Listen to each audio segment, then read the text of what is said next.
hearings get underway at the State House this week on the fiscal year 2011 budget proposal of Governor Chris Christie, and the debate is turning more and more towards the question of whether the state should or should not renew a surcharge on high-wage earners, people earning over more than $400,000 a year.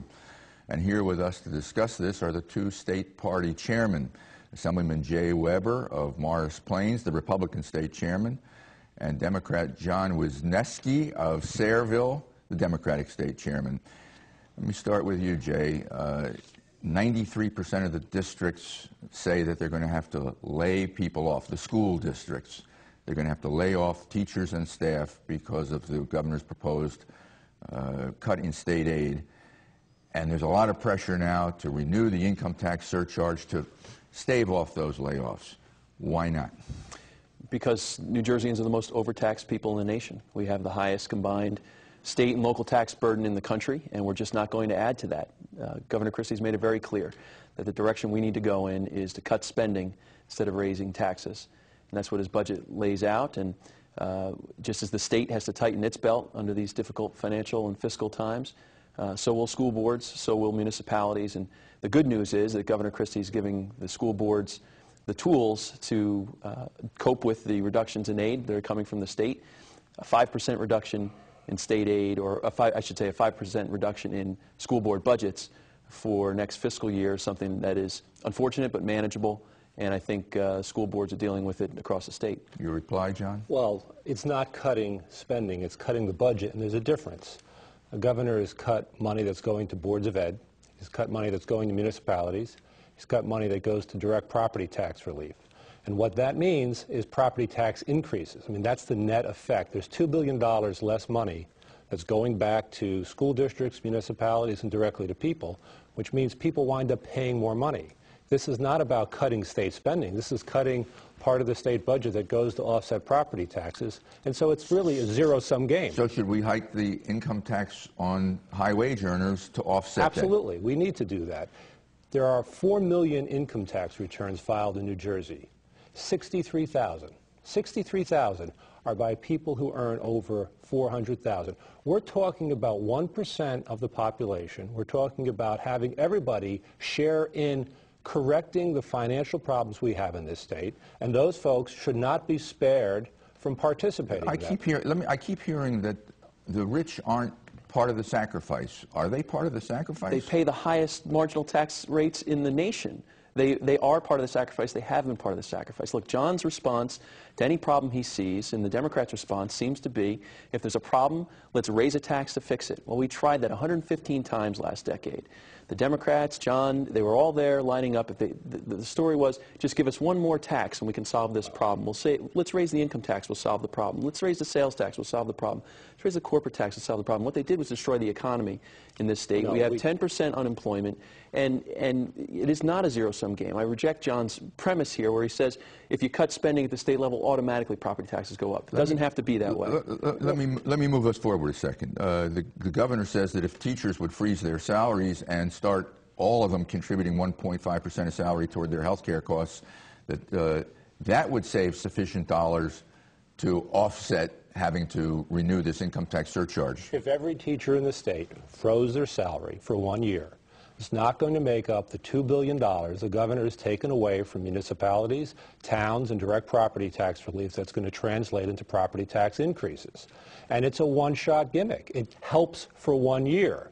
Unless the governor is suggesting that teachers get no salary increases ever in the future, if you have freezes for 1 year, it solves a problem, a small part of a problem. It doesn't solve the whole problem, a very small part of it for 1 year, and then next year you have the same problem. This is a governor who said, I'm not going to rely on one-shot gimmicks, and this is a one-shot gimmick. I'll fix it for this year, I'll get through my first budget cycle, and then I'll worry about it next year. It's the typical thing that Republicans do. I heard the governor say last week in answer to a question about this that the top 1% of the wage earners in the state are already paying 42% of the state income tax. That they were promised that the surcharge was only for 1 year, and that you Democrats could have renewed it in the lame duck session when you had control, but you wanted to put the problem on the Republicans. Your response? Well, the lame duck session where the governor said to the Democratic legislature, don't undertake any major policy initiatives, don't undertake any spending changes, any budgetary changes, because I want to look at that when I become governor. And so we follow that edict, and now the governor says, you know what, too bad, guys. You missed your opportunity. You should have did it before. Well, it's the same doublespeak this governor has all along, where he's saying, I want to protect the richest 1% of the people of the state. And the middle class, well, they're going to have to pony up more money. No matter how you slice it, $2 billion more in property tax increases are going to result as a result of... You accept that number, $2 billion more? I guess it's about $1 billion in school aid and a couple $100 million in municipal aid, and then the property tax rebate program. $800 million. $800 million. Do you accept that number? No, the spending cuts up and down the budget. Apparently what the Democrats are going to do here is when the governor gives them a very viable solution, freeze teacher pay for 1 year, contribute to health care solutions, to the health care programs, their premiums, the Democrats are going to change the problem. The governor's addressed the school aid formula and the school aid problem by producing very constructive solutions.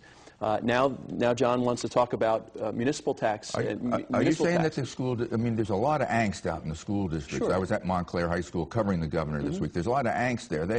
Angst generated mostly by the teachers' unions, I think. Well, they have to lay off. They have to lay off 80 teachers. They took the pay freeze. It was 100. Now it's down to 80 because of the pay freeze. Are you saying that the schools all around the state are crying wolf? Not crying wolf. Look, this is a tough economic time, and people are going to have to make sacrifices. The state has cut its spending 9%. School boards are going to have to cut their spending by 5%. That's a reasonable reduction, I think, in difficult economic times. Let me move on to another question. You say that the high-wage earners are not getting hit, but in the health care reform bill that just got signed into law in Washington, anybody who earns over $250,000 a year is going to see their Medicare tax rate rise from 0.9% to 2.35%, and there's a new tax on interest and dividends for those people of 3.8%. Democrats just keep wanting to tax the rich. This would be a third income tax hike this month on wealthy New Jerseyans. Your response? First of all, let's worry about New Jersey's budget first.